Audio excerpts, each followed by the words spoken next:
मैं yoga instructor Sheshram Sahu sir. मैंने आपको भस्त्रिका, कपालभाति और अनुलोम विलोम ये 3 हमने वीडियोस जो है वो पिछले में बनाया है। अब हम बताएंगे आपको भ्रामरी, ये लास्ट है क्योंकि मैंने 4 आपको करने का सलाह दिया है, जिसमें पहला है भस्त्रिका, दूसरा है भस्त्रिका के बाद में आपको करना है कपालभाति, कपालभाति के बाद करना है आपको अनुलोम विलोम और लास्ट में करना है भ्रामरी। भ्रामरी करने से बच्चों के लिए, खास करके जो स्टूडेंट्स हैं, लायर हैं, वकील हैं, जज हैं, एसडीएम हैं, जो मस्तिष्क संबंधी ज़्यादा काम करते हैं, उनके लिए भ्रामरी बहुत अनिवार्य है। वो प्राणायाम करने से आपके अनकॉन्शियस माइंड सिक्योर होती है और आपकी मेमोरी बढ़ती है। अपनी मेमोरी को, अपनी याददाश्त को बेहतर करने के लिए आप भ्रामरी प्राणायाम करने से कभी भी आपके सर में दर्द नहीं होगा, आपके मस्तिष्क में ब्लड सर्कुलेशन बढ़ता है और कभी भी किसी तरह से आपको मस्तिष्क संबंधी बीमारी नहीं होगी। इसमें करना क्या रहता है, सबसे पहले आपके दोनों दाहिने अंगूठे को ऐसे आपने कान से बंद कर लीजिए और बंद करने के बाद ये आप दोनों, ये वाला अंगूठ नाक यहाँ रखिए, ये और ये यहाँ पे मस्तिष्क पे रखिए, इस तरह ये है ना। देखिए इस तरह का आप पोजीशन बनाएंगे, यहाँ आज्ञाचक्र पे रखिए इसको, है ना, और इसको थोड़ा सा ऐसे दबाए रखिए। अब नाक को आधा बंद करना है, ठीक है, ये देखिए आधा करना है ना, और आपको उच्चारण करना है भौरे की तरह। क्या करना है, भौरे, जैसे भौरा होता है ना, मुन्नाता है, उसी तरह से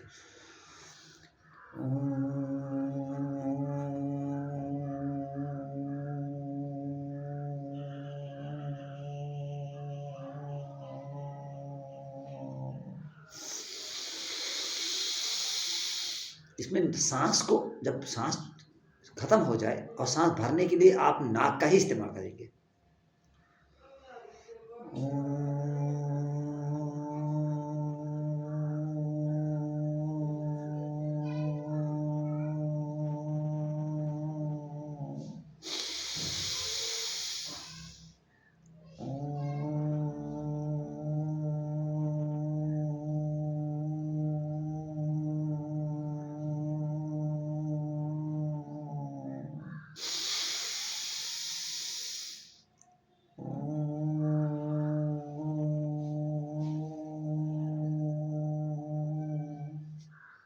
दोनों हाथ ऊपर कर लीजिए और दोनों हाथ ऊपर करने के बाद फिर आप ऐसे इसको चेहरे पे ऐसे आप दबाइए, खूब चेहरे पे ऐसे मसाज करिए और फिर थम जाइए। इस तरह से मैंने आपको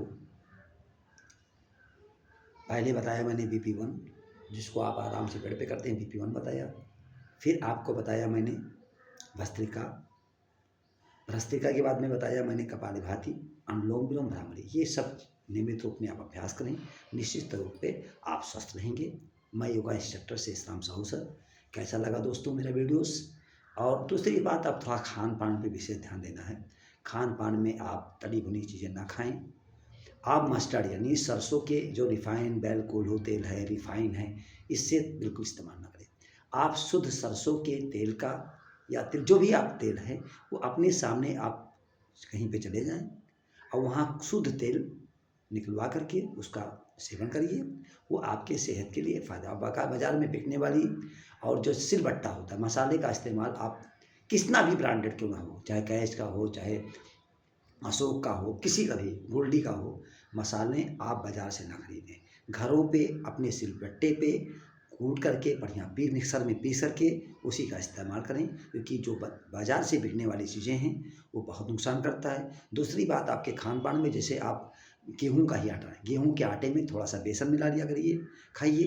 बेसन आपके लिए बेसन मिला है, ज्वार है, बाजरा है, मक्का है, उसमें भी थोड़ा पिसवा लिया करिए। खाली गेहूं के आटे का ना है, मिसलिनियस मिलाएं तो अच्छा रहेगा, ठीक है, वो काफ़ी आपके सेहत के लिए फ़ायदेमंद होगा। दूसरी बात आपको बता देना चाहता हूँ दोस्तों कि हमको जैसे चावल खाते हैं तो दाल ना, यानी चावल ना खाएं, चावल खाते हैं तो रोटी ना खाएं, रोटी है तो चावल है, यानी 2 चीज़ एक साथ ना खाएं, है ना, ये चीज़ें। दूसरी बात, जैसे आप रोटी बनाते हैं तो रोटी में मान लीजिए आपने थोड़ा सा आटा लिया, और आटा लेने के बाद उसी में आपने थोड़ा सा बेसन मिला दिया चने का, तो है ना, थोड़ा सा मक्की का आटा भी मिला दिया, आटे को कई तरह मिक्स कर दिया। फिर बाद में आप धनिया लीजिए, धनिया के छोटे-छोटे पत्ते को काट लीजिए।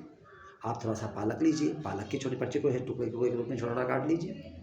खूब टुकड़े में खूब ऐसे छोटा-छोटा टुकड़े में काट लीजिए। पालक हुआ, मूली के पत्ते हुए, पालक हुआ, मूली हुआ, धनिया हुआ, इन पत्तों को आप काट लीजिए। और काटने के बाद जब इन पत्तों को आपने काट लिया और काटने के बाद फिर जो है इसको आटे में इसे मिक्स कर लीजिए और मिक्स करके आटे में खूब सान दीजिए और सानने के बाद उसकी रोटी बनाइए और उस रोटी को खाइए। बहुत ताकत होता है उसमें, बहुत मज़ा आएगा आपको खाने में। हल्का सा आपसे नमक उसमें मिला दीजिए जिससे कुछ स्वाद आ जाए, हल्का से नमक मिला करके और आप खाइए। जब भी आप खाना खाते हैं, अपने खाने खाने के बाद थोड़ा सा अपने पॉकेट में आप मिश्री और सौंफ रखिए। जहाँ भी जाइए आप अपने पॉकेट में हमेशा रखिए। जिस तंबाकू लोग रखते हैं वैसे आप उसको रखिए और रखने के बाद आप जब कोई चीज़ खाएं उसके अंदर थोड़ी सी सौंफ और मिश्री खा लें। खाना वैसे दो ही समय बहुत अच्छा होता है, एक तो 9 से 11 होता है, जब शाम 4 बजे होता है। और जब भी आप खाएं तो आप उसमें से थोड़ा सा आप सौंफ और मिश्री खाएं। सौंफ और मिश्री आपकी बॉडी के लिए बहुत अच्छा होता है, इसमें कैल्शियम की मात्रा भरपूर होती है और डाइजेशन के लिए बहुत अच्छा होता है। मैं yoga instructor Sheshram Sahu sir. दोस्तों ये मेरे वीडियोस कैसे लगा, अधिक से अधिक मेरे चैनल को शेयर करें, सब्सक्राइब करें, जिससे हमारी विचारधारा, हमें कोई कमाने का शौक़ नहीं है, बस ये है कि हमारी विचारधारा, हमारी सोच अधिक से अधिक लोगों को पहुँचे, जिससे हमारा स्वस्थ भारत का जो मुहिम चल रहा है उसमें हम एक सहभागी के रूप में अपने योगदान कर सकूँ। बहुत बहुत धन्यवाद दोस्तों।